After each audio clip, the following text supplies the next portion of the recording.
السلام علیکم ورحمۃ اللہ وبرکاتہ۔ دوستو کیسے ہو؟ امید ہے کہ آپ بخیر و عافیت ہوں گے۔ جیسے کہ روزانہ آپ کی خدمت میں ایک حدیث پاک پیش کی جاتی ہے، آج یہ حدیث پیش کی جا رہی ہے کہ تقوی یعنی ہر حال میں اللہ سے ڈرنا۔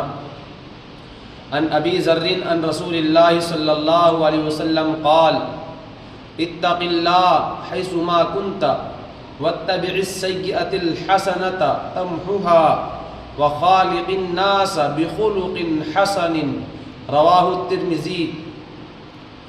حضرت ابو ذر غفاری رضی اللہ تعالیٰ عنہ فرماتے ہیں کہ رسول اللہ صلی اللہ علیہ وسلم نے مجھ سے فرمایا، اے ابو ذر تم اللہ سے ڈرو، تقوی اختیار کرو۔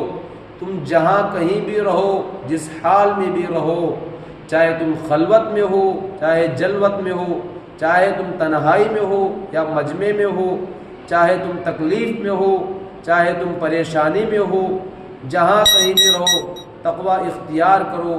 تقوی تمہارا شعار بن جائے، یعنی اس کو لازم پکڑو۔ اور دوسری نصیحت فرمائی واتبع السیئۃ الحسنۃ تمحها، جب تم سے کوئی گناہ ہو جائے، کوئی برائی ہو جائے تو اے ابو ذر ہر برائی کے بعد نیکی کر لیا کرو، وہ نیکی اس برائی کو مٹا دے گی۔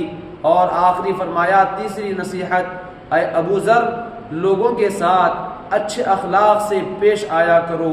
دوستو اس حدیث کے اندر 3 نصیحتیں کی گئی۔ اللہ تعالی ہم تمام کو اس حدیث پر عمل کرنے کی توفیق عطا فرمائے۔ یہ حدیث ترمذی شریف کے اندر ہے۔